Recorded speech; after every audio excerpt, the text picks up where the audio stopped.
My mom ran a golden child system where only the sibling with the highest GPA got hot meals, a bedroom, and goodnight hugs while the rest of us got nothing. When I refused to betray my siblings like she wanted, she made me sleep on a garage mattress and eat standing at the counter. Then I got a 2 a.m. call from my youngest sister whispering for help from the basement where Mom had locked her for burning her tests, and I found her at 89 pounds with infected cuts on her arms. Can you imagine growing up in a home where love was a weapon, and your own mother deliberately pitted you against your siblings in a twisted game she called the golden child system? Because I lived it, and it almost destroyed us all. From the moment I could understand, our home was a battleground. My parents, they only rewarded one thing: getting better grades than each other. I still remember being just 6 years old, clutching my B report card while my brother, with his perfect A, got celebrated like a king. Takeout, cartoons, toy shopping. Me, I got his cold leftovers and shivered through the night. No blankets in the dead of January, because failures didn't deserve comfort. My mom, she proudly called it the golden child system. Every single report card day, she'd line me and my 3 younger siblings up in the living room, a chilling ritual. She'd go through our grades, one by one. Whoever had the highest GPA became the golden child for that semester.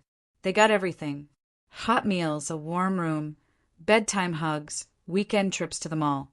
The rest of us, we got nothing. Absolutely nothing. At first, we just tried harder. I'd stay up late, flashlight tucked under my covers, desperately studying. My younger brother, Piper, would read during recess, sacrificing play for the chance at a decent meal. My sister, Ava, would practice math problems during lunch. But then something dark shifted. Around middle school, the competition curdled into sabotage. My youngest sister, Lynn, started slipping sleeping pills into Piper's morning orange juice before big tests. Ava would delete my essays from the family computer, pretending it was a glitch. Piper started hiding my textbooks. And Mom absolutely reveled in it. She'd find Ava's stash of my homework, a smug smile spreading across her face. "Smart girl," she'd purr, her eyes gleaming. "You understand how the world works." I was the oldest and maybe the stupidest because I refused to play their game. When I caught Lynn crying over a failed science test, I couldn't just walk away. I helped her study for the retake. When Piper's calculator broke, right before his algebra final, I lent him mine. I kept thinking, maybe if I just showed them kindness, we'd stop tearing each other apart. But that hope, it was naive. One night, Mom caught me helping Lynn with her biology homework. The rage in her eyes was terrifying. She grabbed my hair, yanking me out of the chair so hard I felt strands rip from my scalp. She dragged me to my room, shoved me against the wall. "You're making her weak," she hissed, her breath thick with wine, practically spitting in my face. After that night, she moved my mattress to the garage. "Failures don't deserve comfort," she declared. And my bedroom door, she took it right off its hinges. "Privacy is for winners." I ate dinner standing at the kitchen counter, a ghost, while my siblings sat at the table. The worst part was watching their faces. They looked guilty, utterly miserable, but they never said a word. They were too damn scared of Mom. That night, something inside me solidified. I decided I would rebel, but in my own way. I would maintain a solid C average all through high school, just enough to pass, but low enough to let Mom know she couldn't break me. My siblings, on the other hand, they chased those stellar GPAs, they hoarded those scholarship offers. But they also had ulcers, panic attacks, and prescriptions they hid from each other like dirty secrets. Ava was even hospitalized junior year for taking too much Adderall. It was a hell I wouldn't wish on anyone. Everything came to a head the night before my high school graduation. I came home from my shift at the local diner, exhausted, to find Mom had changed the locks. All my belongings were scattered across the lawn. My baby pictures, torn and shredded, littered the driveway. Mom stood in the doorway, her arms wrapped possessively around my siblings, a sick triumph on her face. Don't come back until you're worth something, she sneered. I saw Lynn open her mouth, like she was going to say something, anything.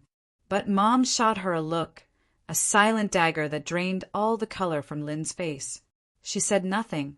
They all just watched, silent and unmoving, as I loaded my few remaining possessions into my beat-up car in the pouring rain. Nobody helped. The next day at my graduation, for empty reserved seats, sat conspicuously in the front row. College was weird. It was a different universe. My roommate's parents, bless their hearts, visited for Thanksgiving and brought me a pie because they felt bad I was staying on campus. His mom hugged me, and I flinched so hard I knocked over a lamp. My psychology professor complimented an essay, and I immediately had a panic attack in the bathroom, waiting for the inevitable punishment. I slept on the floor for a month because the bed felt wrong, too soft, too unearned. About halfway through that first semester, I called home, just to check on my siblings. What I heard upset me, but it didn't really surprise me. Piper, his voice hushed and hurried, told me they were all recording each other's conversations, trying to catch mistakes. Lynn had hidden cameras in Ava's room, hoping to catch her cheating or not studying, so she could report it to Mom. Ava, she'd started stealing Piper's anxiety medication. The competition, it was worse without me there. Someone still had to lose for the others to win. It was absolutely heartbreaking to hear. I started thinking, really thinking of a way out for them, for all of us. I was just beginning to make some progress in my plans when, last week, Lynn called me. Her voice was shaking, a frantic whisper, like Mom might hear through the walls. I can't survive this anymore, she choked out. Please come save us. I'm so sorry for everything. I remember hearing a loud thud right after, followed by Mom's incoherent yelling. I tried to scream Lynn's name, but the line went dead. It was 2 a.m., but I didn't hesitate. I ran outside, jumped in my car, and started the 4-hour drive home. When I got there, I found Lynn locked in the basement. Turns out Mom had converted it into a study room. No windows, a lock on the outside. Lynn was down to 89 pounds. She showed me infected cuts on her arms, deep gouges from stress scratching. She'd been burning her tests to keep off Mom's horrifying achievement board, but Mom caught her. She hadn't been allowed to use the bathroom in 3 days. Buckets sat in the corner. As I carried Lynn to my car, Mom came storming down, screaming about how I was ruining her winter. She followed us outside, shrieking that we were both failures, that we deserved each other.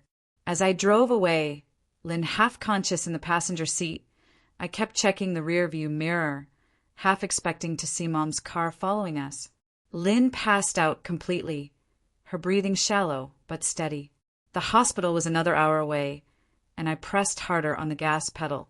When we finally arrived at the emergency room, the nurses took one look at Lynn and rushed her straight back. My hands shook as I filled out the paperwork, listing myself as her emergency contact. When the receptionist asked about insurance, I handed over my student ID, praying my university coverage would work. 3 agonizing hours later, a doctor came out. Lynn was severely malnourished, dehydrated. The cuts on her arms were infected, needing antibiotics. They wanted to keep her for observation. I nodded numbly, trying not to think about how I would ever pay for all of this. Lynn woke up around noon the next day. She looked so small, so fragile in that hospital bed, hooked up to 4 fluids. When she saw me sitting beside her, silent tears started rolling down her cheeks. I reached out, grabbed her hand, and squeezed gently. She squeezed back, and we just sat there for a long time, not needing to speak. Eventually, she told me everything. How Mom had gotten so much worse after I left. How the competition between siblings had turned vicious, almost predatory. How she'd been locked in that basement for 2 weeks, only allowed out for an hour each day to shower and change. The nurse brought Lynn some broth and crackers. She ate slowly, wincing with each swallow. I helped her sit up, adjusting the pillows.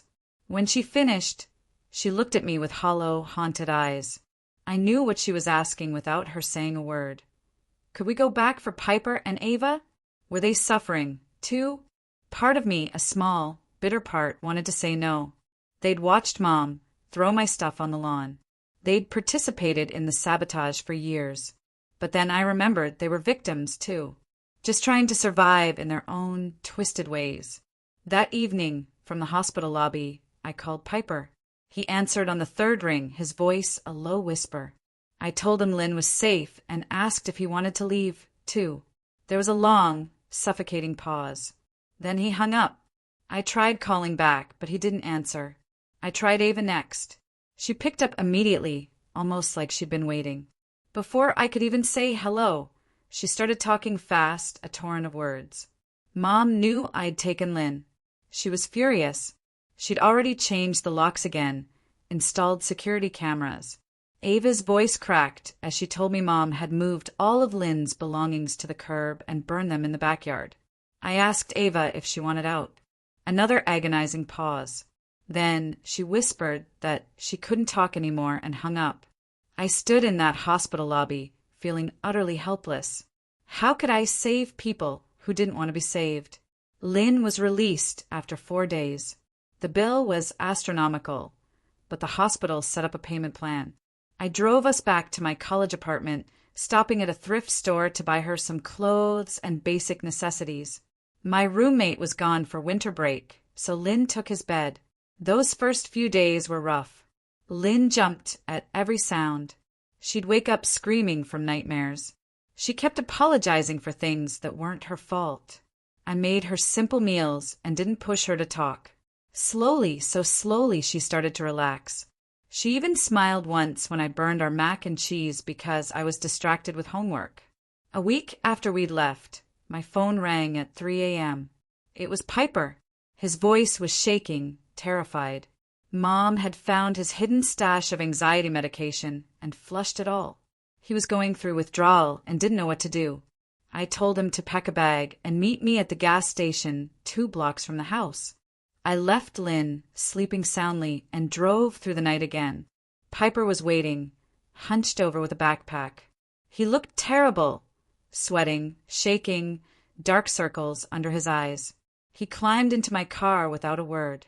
The drive back was silent except for Piper's occasional groans. I stopped at a 24-hour pharmacy, desperate, and explained the situation. The pharmacist couldn't give him medication without a prescription, but she suggested an urgent care clinic that opened at 7 a.m. We waited in that parking lot until they opened. The doctor there was understanding. He prescribed a small amount of medication to help with withdrawal and gave us a referral to a psychiatrist. Piper took the first dose right there in the exam room. When we got back to my apartment, Lynn was awake, making coffee. She froze when she saw Piper, then ran over and hugged him. He hugged her back, and they both started crying. I left them alone, went to take a shower, letting the hot water wash away the exhaustion. Over the next few days, the 3 of us developed a routine. I went to classes while they stayed in the apartment. Lynn started teaching herself to cook from YouTube videos. Piper hyper-organized my bookshelf and cleaned obsessively, needing something, anything to control. In the evenings, we'd eat dinner together at my tiny kitchen table. Nobody sat on the floor. Nobody stood at the counter. And then Ava called. Mom had kicked her out. She'd caught Ava trying to call me and gone ballistic. Ava was at a friend's house, but couldn't stay there long. I gave her my address and told her to take a bus. She arrived the next evening with a suitcase and a black eye. Mom had hit her with a textbook. We didn't talk about it. I just got her some ice and made up a bed on the couch. That night, all 4 of us were together for the first time in years, without Mom hovering over us. But I knew this was just the beginning. Mom wouldn't let us go that easily. She'd already left dozens of voicemails, each one dripping with venom, calling us ungrateful failures. She'd shown up at my university looking for me, but campus security had turned her away. She'd filed a missing persons report for Lynn, claiming I'd kidnapped her. The police actually showed up at my apartment to do a welfare check. Lynn, bless her, looked them dead in the eye and said she was 18 and had left voluntarily. They seemed satisfied and left, but I knew Mom would try something else. She always had another move planned. My siblings were struggling, too. They'd been conditioned for so long to compete with each other that cooperation felt utterly foreign. Ava hoarded food in her suitcase. Piper timed how long everyone used the bathroom. Lynn apologized constantly for taking up space. Old habits died hard. We needed help, real professional help. I made appointments with the counseling center at my university. They had a sliding scale payment option. I also reached out to legal aid about getting restraining orders. The lawyer said we had a strong case, given the documented abuse. But even as I tried to build us a new life, I could feel Mom's presence looming. She knew where I went to school. She had ways of finding information, and she'd never, ever admit defeat. The golden child system had been her life's work. We were her trophies, her twisted proof that her methods worked. I started varying my route to class, constantly checking over my shoulder. I installed new locks on my apartment door and a security bar for extra protection. I taught my siblings our emergency plan if Mom ever showed up. We were living in fear, but at least we were living. One morning, I woke up to find a note slipped under my door. Mom's handwriting. "You can't hide forever. A real family sticks together. Come home before it's too late." My hands shook as I read it. She'd been here. She'd stood right outside our apartment while we slept. I showed the note to my siblings at breakfast. Lynn went pale. Piper's hands started trembling. But Ava? Ava surprised me. She grabbed the note and tore it into pieces. "She can't control us anymore," she said, her voice firm. It was the first time any of them had shown such defiance. That afternoon, we all went to the counseling center together. The therapist was kind but direct. She explained that what we'd experienced was severe psychological abuse. That mom system had meticulously pitted us against each other to maintain absolute control. That healing would take time and effort from all of us. As we walked back to my apartment after the session, something felt different. We were walking side by side, not in a rigid line. Nobody was checking to see who was walking faster or straighter. For the first time, we felt like actual siblings instead of competitors. But I knew our fight wasn't over. Mom was still out there, planning her next move, and we were still learning how to trust each other after years of sabotage and betrayal. The road ahead would be long and difficult, but at least now we were walking it together. That night, as we sat around my small living room, doing homework and watching TV, I realized something profound. We might have lost our childhood to Mom's twisted system, but we still had a chance at a future, a real future, where love wasn't conditional on achievement and family meant support instead of competition. The next morning brought an unexpected development. Piper discovered Mom had canceled his health insurance. The psychiatrist appointment we'd scheduled was now impossible without paying out of pocket. He paced the apartment, pulling at his hair, while I made frantic calls to the University Health Center. They could see him in 2 weeks, but his medication would run out before then. Lynn suggested we try different pharmacies, see if anyone would help.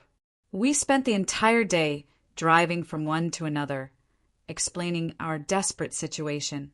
Each pharmacist shook their head, sympathetically, but firmly. Without a valid prescription, they couldn't help. Piper grew more agitated with each rejection, his withdrawal symptoms worsening. That evening, Ava surprised us all. She'd been quietly researching online and found a telehealth service that could prescribe medication after a video consultation. The appointment cost $89, which meant I'd have to skip groceries for the week, but Piper needed help immediately. We huddled around my laptop as he spoke with the doctor, who prescribed a week's worth of medication to bridge the gap. Relief washed over Piper's face when he swallowed the first pill. But our victory was short-lived. Mom had been busy. She called my university, claiming I was mentally unstable and holding my siblings hostage. The dean of students left a voicemail requesting an urgent meeting. My stomach churned as I listened to the message 3 times. I went to the meeting alone, armed with documentation from the hospital about Lynn's condition. The dean listened patiently as I explained our family situation. She seemed sympathetic, but warned that any disruption to my academic performance or campus life would have consequences. I left her office feeling like I was walking a tightrope. When I returned to the apartment, I found my siblings huddled together on the couch. They'd received a package. Inside was a photo album filled with pictures from our childhood. Happy moments from before the golden child system started. There was a note in Mom's handwriting. Remember when we were a real family? It's not too late to come home. Lynn started crying. Piper stared at a photo of all of us at the beach, back when we still smiled genuinely. Even Ava seemed affected, tracing her finger over a picture of Mom pushing her on a swing. I wanted to grab the album and throw it away, but I couldn't. These were the only photos we had left of our childhood. The emotional manipulation continued. Mom started sending individual texts to each sibling, tailor-made for their specific vulnerabilities. She promised Piper she'd refill all his medications if he came home. She told Ava she'd already set aside money for her graduate school. She assured Lynn that the basement was being renovated into a proper bedroom. I watched my siblings' faces as they read these messages, the doubt creeping in, the longing for a mother who'd never truly existed. We'd escaped physically, but Mom still had hooks in their minds. Years of conditioning didn't disappear overnight. Ava was the first to crack. I came home from class to find her packing her suitcase. She couldn't meet my eyes as she explained that Mom had promised to pay for her law school applications. All she had to do was come home for a week to talk things through. I tried reasoning with her, reminding her of the black eye that had barely faded. But Ava's ambition had always been her weakness, and Mom knew exactly which buttons to push. I drove Ava to the bus station in silence. At the departure gate, she hugged me quickly and whispered an apology. Mom, slipping notes under doors like some kind of reverse tooth fairy who takes your peace of mind instead of teeth. That's next level creepy. I watched her board the bus, knowing in my gut that this was a mistake, but I couldn't force her to stay. That would make me no better than Mom. The apartment felt emptier without Ava. Lynn and Piper grew quieter, probably wondering if they should leave, too. I threw myself into keeping them busy. We cooked elaborate meals together, played board games, went for walks around campus, anything to avoid thinking about what Ava might be experiencing back home. 3 days passed with no word from Ava. Her phone went straight to voicemail. Mom posted photos on social media of Ava studying at the dining room table, looking perfectly normal. But I knew those photos were staged. Everything in that house was a performance. On the 4th day, Piper's phone rang during dinner. It was Ava, but something was wrong. Her voice sounded flat, rehearsed. She told Piper that living with me was a mistake, that I was holding them back from their potential, that Mom truly had their best interests at heart. Piper put the call on speaker, and we all heard it, Mom whispering in the background, coaching Ava on what to say. After Ava hung up, we sat in stunned silence. Mom had broken her in just 4 days. Or maybe Ava was playing along to survive. Either way, she was lost to us for now. Lynn grabbed my hand under the table, and I squeezed it reassuringly. We couldn't save someone who didn't want to be saved. The next phase of Mom's campaign was more aggressive. She started showing up at my university at random times. I'd spot her car in the parking lot after class. She'd be sitting in the student union when I went for coffee. Always watching, never approaching, just reminding me that she could reach me whenever she wanted. Campus security couldn't do much since she wasn't technically harassing anyone. She had every right to be in public spaces. I started taking different routes, ducking into buildings when I saw her, feeling like prey being stalked. My grades began to slip from the sheer stress. One afternoon, I returned from class to find my apartment door slightly ajar. My heart pounded against my ribs as I pushed it wider. The place had been searched. Nothing stolen, but everything was subtly moved. Drawers opened, papers shuffled, beds disturbed. The message was clear. Mom could get to us even here. Lynn and Piper were at the library, thankfully. I called them and told them to stay there while I filed a report with campus police. The officer took notes, but seemed skeptical. No forced entry. Nothing missing. Without evidence, they couldn't do much. I felt the walls closing in. That night, we pushed a couch against the door and took turns keeping watch. None of us slept well. In the morning, I found another note under the door. Stop this foolishness. You're hurting your siblings. A good daughter would bring them home. I was running out of money. Between the extra food, Piper's medication, and all the new security measures, my savings were depleted. I picked up extra shifts at the campus bookstore, but it wasn't enough. Lynn offered to find a job, but she didn't have any documents. Mom had destroyed them all. The financial pressure was part of Mom's plan. She knew I couldn't support 3 people on a student budget. She was waiting for us to get desperate enough to come crawling back. I started skipping meals so my siblings could eat. They noticed, but didn't say anything. 2 weeks after Ava left, she called again. This time her voice was different, urgent. She spoke quickly, saying Mom was at her weekly wine club. Ava told us that Mom had locked her in her room at night, that she'd been forced to study for the LSAT 16 hours a day, that Mom had taken her phone and only let her use it for supervised calls.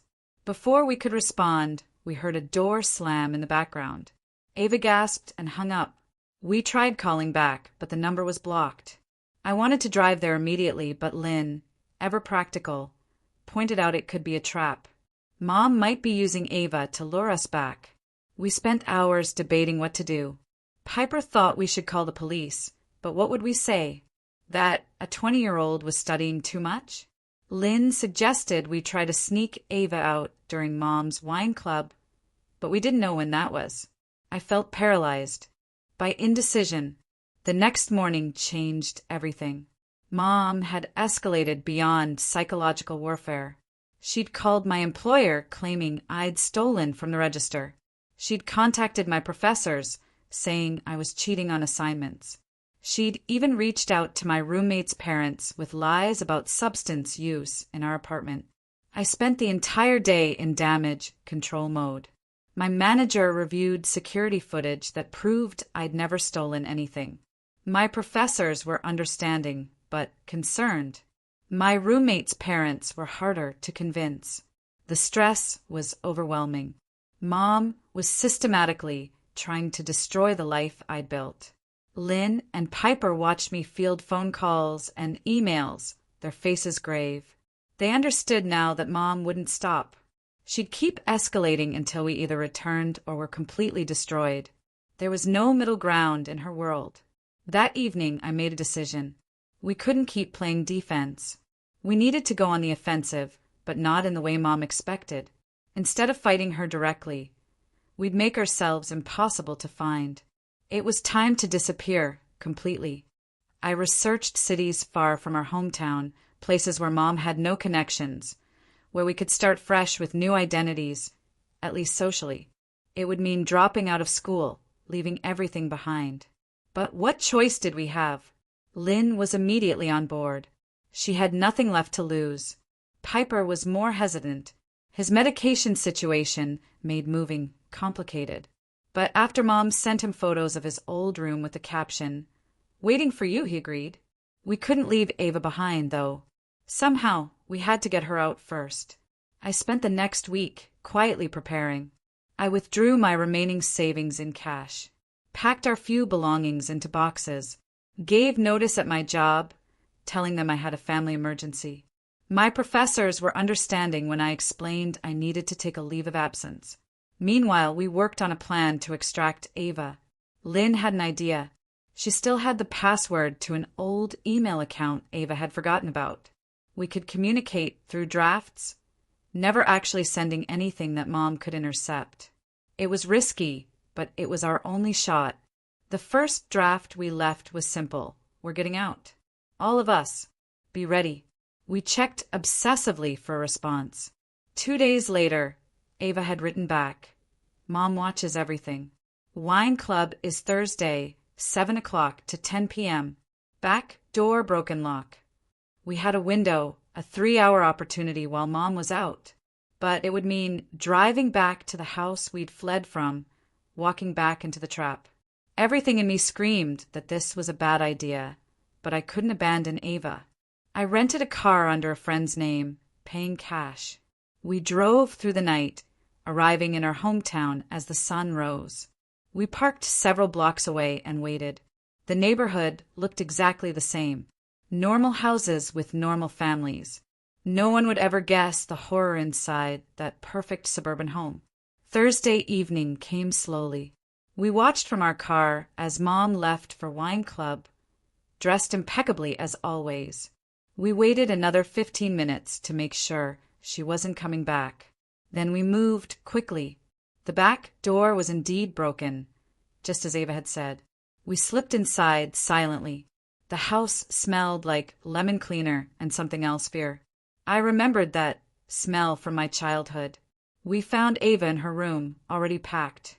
She looked thinner, with dark circles under her eyes, but she was ready. We were almost to the back door when we heard it, the front door opening. Mom's voice calling out cheerfully that she'd forgotten her wine. We froze. There was no way to get to our car without her seeing us. We were trapped in our childhood home with the woman who'd tormented us for years. I pushed my siblings into the pantry and closed the door. We held our breath as Mom's heels clicked across the kitchen floor. She hummed while opening the wine fridge, the same tune she used to hum while deciding our punishments. My heart hammered so loudly I was sure she'd hear it. The wine bottle clinked as she removed it. Her footsteps paused near the pantry. We pressed against the walls, trying to become invisible. After an eternity, she walked away. The front door closed. We waited another 5 minutes before emerging, our legs shaking. We ran to the car and drove away fast. No one spoke for the first hour. We were all processing what had just happened, how close we'd come to being caught, what Mom might have done if she'd found us. Ava finally broke the silence, thanking us for coming back. Her voice cracked as she described the past 2 weeks. Mom had been retraining her, making her recite the family rules every morning, punishing her for showing weakness by wanting to leave. The studying was just a cover. The real goal was to break Ava's spirit completely, to turn her into the perfect golden child who would never abandon Mom again. We drove through the night, taking turns at the wheel. By morning, we were 5 states away. I had chosen a mid-sized city with a low cost of living and a decent job market. We found a cheap motel and collapsed into beds, exhausted but free.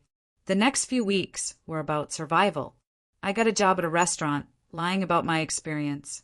Lynn found work at a daycare that didn't check references too carefully. Piper got hired at a bookstore.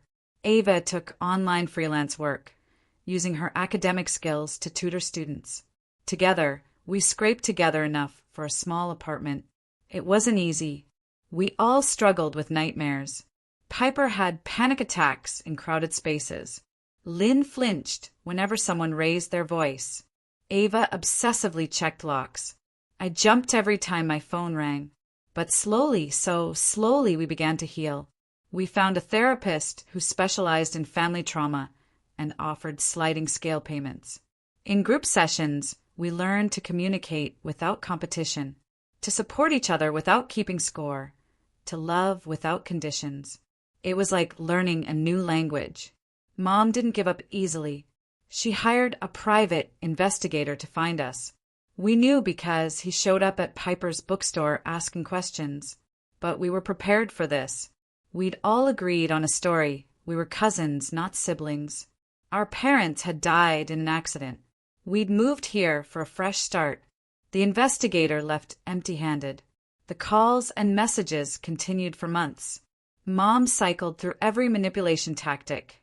Rage, guilt, false threats, desperate promises. We changed our numbers. She found the new ones. We changed them again. It became a routine, like taking out the trash. 6 months into our new life, something shifted. The messages became less frequent. The attempts to find us grew half-hearted. Maybe Mom had realized we weren't coming back. Or maybe she'd found new targets for her twisted system. We didn't know and tried not to care. We celebrated our first holidays together as a real family. No achievement boards or competitions. Just 4 damaged siblings learning to love each other properly. We cooked together, decorating cookies badly and laughing about it. We gave small gifts that had nothing to do with grades or performance. Lynn started community college, studying to become a social worker. She wanted to help kids trapped in abusive homes. Piper found a better psychiatrist and got properly diagnosed and medicated. His anxiety became manageable. Ava decided against law school, realizing she'd only wanted it to win Mom's approval. She started writing instead, pouring our story into fiction that helped her process the trauma. I went back to school part-time, juggling work and classes. It was hard, but I wasn't doing it for anyone else's approval. My grades mattered only to me now. My siblings cheered when I passed my first semester, not because I'd struck them, but because they were genuinely proud.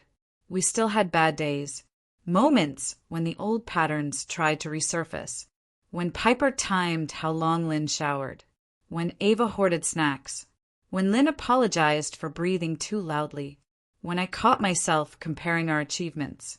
But we recognized these moments now, called them out gently, worked through them together.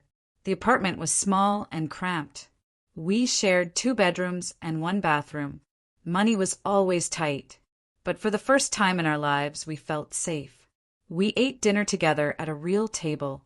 We helped each other with homework without sabotage. We celebrated each other's successes without resentment. Sometimes I wondered about other families, the ones where parents loved unconditionally, where siblings were allies, not competitors, where home meant safety, not survival. We'd never have that childhood, but maybe we could build something better. A family we chose, bonds we forged ourselves.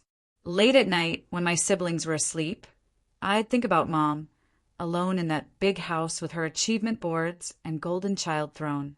Did she realize what she'd lost? Did she ever feel regret?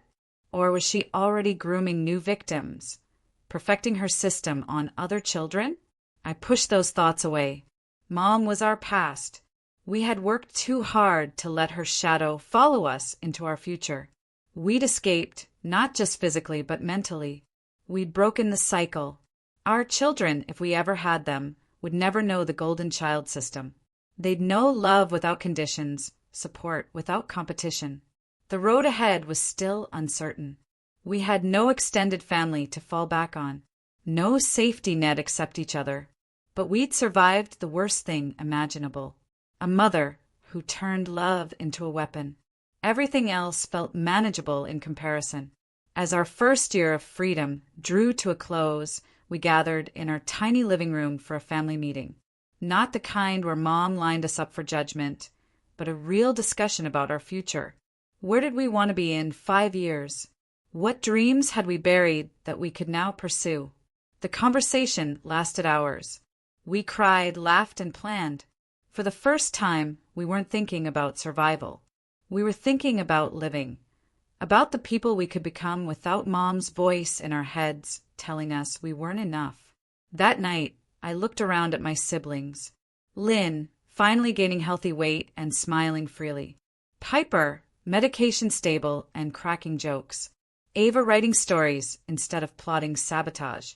We'd lost so much, but we'd found each other, and that was everything. The year anniversary of our escape was approaching when Mom made her boldest move yet. I came home from my restaurant shift to find Piper sitting on our apartment steps. His face was ashen. He handed me an envelope without speaking. Inside was a court summons. Mom was petitioning for conservatorship over Lynn, claiming she was mentally incompetent and needed to return home for proper care. My hands trembled as I read the legal jargon. Mom had hired an expensive lawyer. She'd gathered statements from neighbors who'd seen Lynn's condition when I had taken her. She'd even gotten her doctor friend to write that Lynn needed immediate psychiatric intervention. The hearing was in 2 weeks. We couldn't afford a lawyer. I spent the next 3 days calling every legal aid organization in our city. Most had wait lists months long. One finally agreed to review our case, but they made no promises. The paralegal who took our information sounded overwhelmed and exhausted. Lynn barely ate for days after learning about the petition. She started checking the locks obsessively again, convinced Mom would show up any moment to drag her back. Ava researched conservatorship laws online until her eyes burned.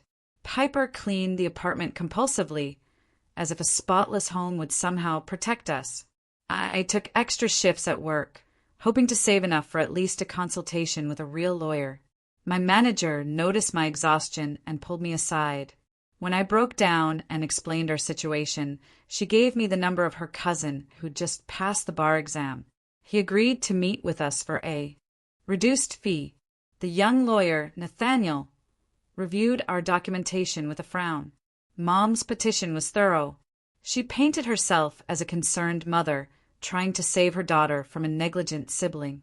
She'd conveniently left out the basement, imprisonment, and abuse.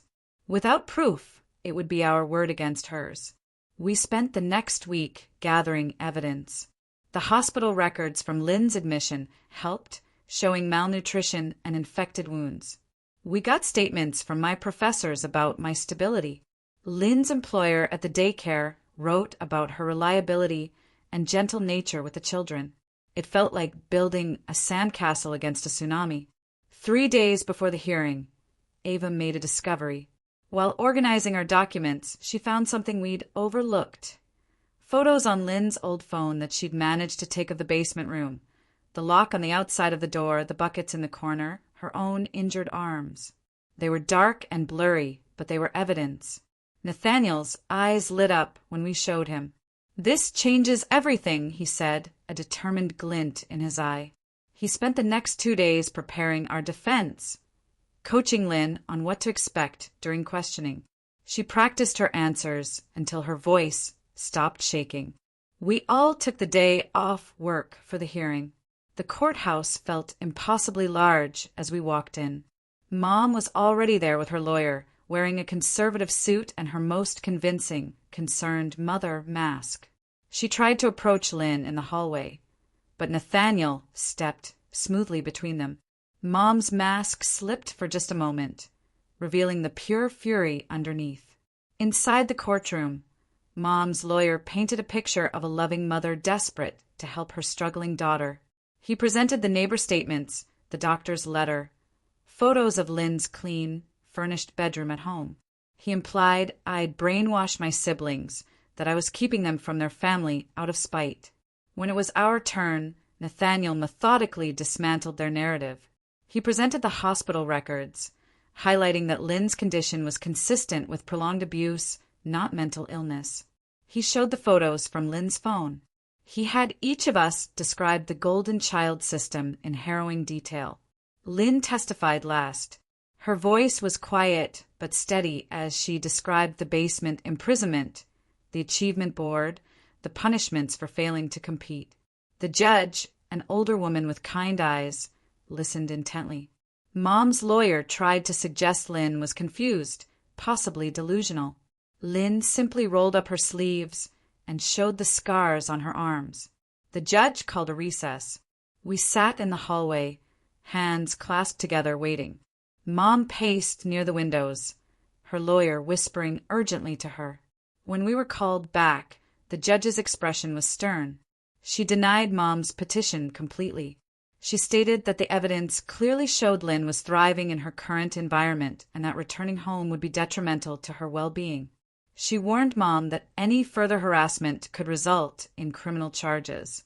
Mom's face went white, then red. Her lawyer had to physically guide her from the courtroom as she sputtered protests. We stumbled out of the courthouse in a daze. It was over. Mom's biggest weapon, the legal system she tried to use against us, had failed. Nathaniel shook our hands, refusing our attempts to pay his full fee. He said seeing Mom's face when she lost was payment enough. But Mom wasn't finished. If she couldn't use the law, she'd use other methods. 2 weeks later, our landlord informed us that someone had called, claiming we were dealing substances from the apartment. He didn't believe it, but he had to investigate. We let him search every inch of our home. Grateful we'd earned his trust over the past year. Then came the calls to our employers. Mom posed as a concerned citizen, reporting that we were dangerous, unstable, that we had criminal records. My manager recognized her voice from my descriptions and hung up on her.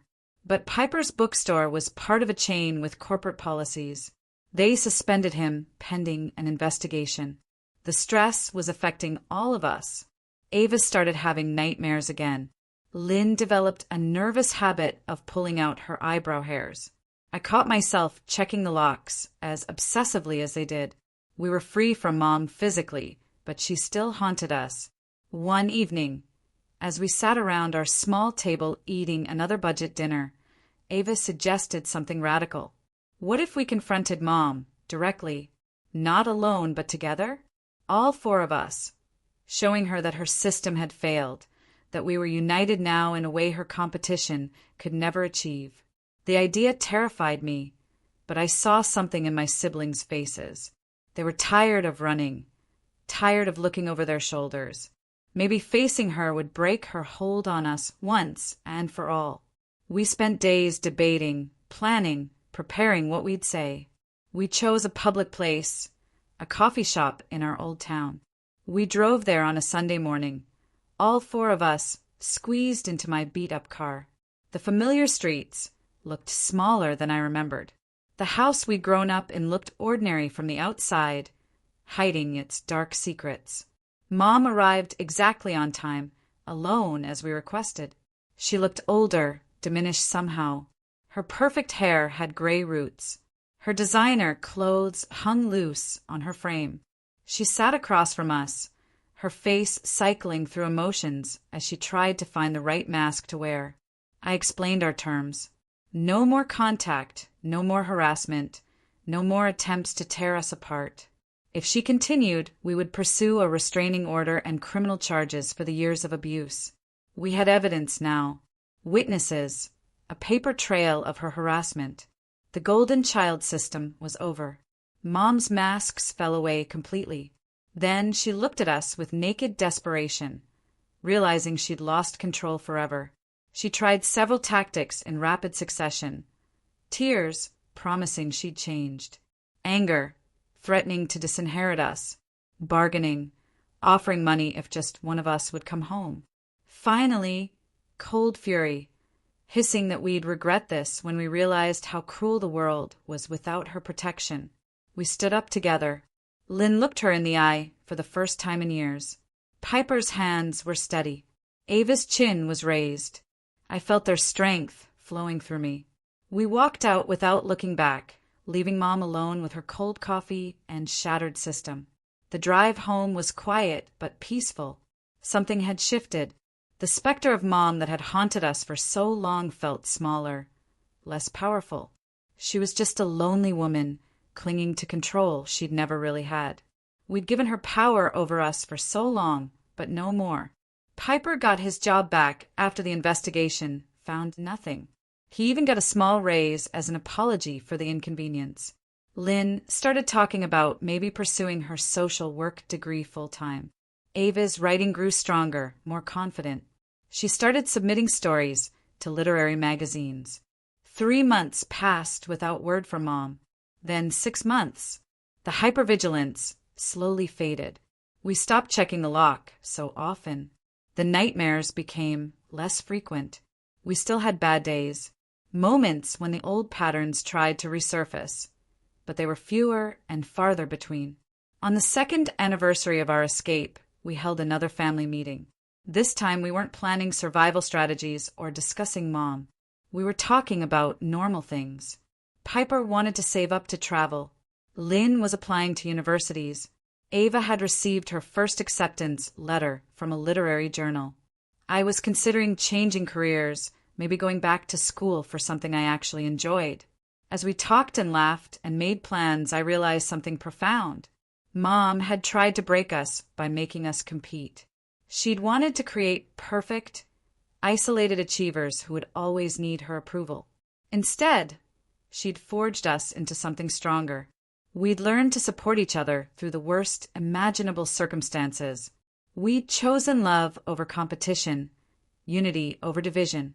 The apartment was still small and cramped. Money was still tight. We still carried scars, physical and emotional, from our childhood. But we built something Mom could never understand or destroy. A real family, bound not by blood or obligation or achievement, but by choice and genuine love. That night, as my siblings settled in for bed, I stood by our small window, looking out at the city lights. Somewhere out there, Mom was alone with her achievement boards and golden child throne. Maybe she'd find new victims. Maybe she'd finally face the emptiness of her system. I didn't know and found I didn't care. We'd survived. More than that, we'd thrived. We'd taken the worst thing about our childhood, the competition that was meant to tear us apart, and transformed it into the foundation of our strongest bond. We were no longer competing siblings, but a united force, facing the world together. The golden child system was dead. In its place, we built something infinitely more valuable, a family where everyone was golden, where love wasn't earned through grades or achievements, but given freely, where support replaced sabotage and cooperation conquered competition. Tomorrow would bring new challenges. We still had healing to do, dreams to chase, lives to build, but we'd face it all together. For siblings who'd learned that the greatest achievement wasn't being the best, but lifting each other up. Mom had tried to create winners and losers. Instead, she'd created an unbreakable team. I smiled and turned away from the window. Lynn was already asleep, finally at a healthy weight and peaceful. Piper was reading, his anxiety managed and controlled. Ava was writing in her journal, processing our journey into art. This small apartment held more love than our big childhood home ever had. We were home, not because of where we lived, but because we were together. The golden children had escaped their cage and learned to fly, and that was the greatest victory of all. So, I have to ask you, hearing all this, what would you have done in my place? Have you ever faced anything this intensely manipulative in your own family? Let me know in the comments below. I truly want to hear your thoughts.